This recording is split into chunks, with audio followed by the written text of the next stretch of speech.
Okay, so now we're going to do the Seifa, the second part of the Mishnah, Perek Shlishi and Brachot Daf Yud Zayin Amud Bet. The name of the parak is Misha Mesa. Now the Mishnah picks up after the remains of the deceased have been properly buried. Our focus now turns to the mourners. It is customary to form two lines or a line on both sides of the mourners to offer words of comfort. The Ashkenazi custom is to say, Hamakom Yinachem Eschem, B'soch Aveli Tzir Yerushalayim. May you be comforted among the mourners of Tzion and Yerushalayim.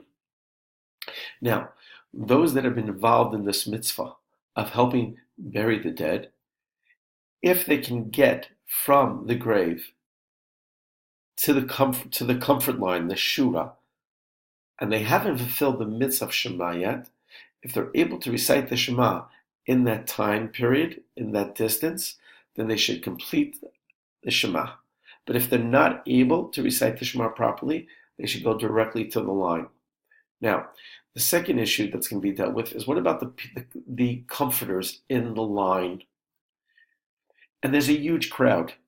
So the people that are in the closest to the mourners are going to be able to see the comforters, able to hear the comforters. So therefore the comforters would be exempt from saying Shema because they're involved in the mitzvah of offering consolation to the mourners. But what about the people who might be on the outside of the line? They can't get close to the mourners. They can't even see the mourners, and the mourners certainly can't hear them. They would be obligated to recite the Shema. Again, we're talking about that the time for Shema is quickly approaching, and they want to fulfill their mitzvah of Shema.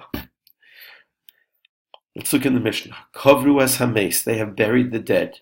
V'chazru, and now they return to now focus on the mourners. Im yochlin lahaschiel v'legomer, if they're able to begin the Shema and finish the Shema, ad shelo yagiu lashura, before they reach the comfort line, yaschilu, then they should begin.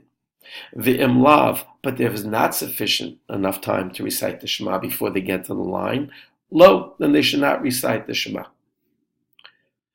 Lo yaschilu, they should not begin reciting the Shema. Second issue, ha'omdim bashur, those who are standing in the line, meaning the comforters who are in the consolation line. Hapnimim, those that are in the inner line, they can see the mourners, and the mourners can hear them. Hapnimim peturim, they are exempt from reciting the Shema. The hachitzonim, and those that are on the outer circumference, they can't see the mourners, and the mourners can hear them. Chayavim, they are obligated to recite the Shema.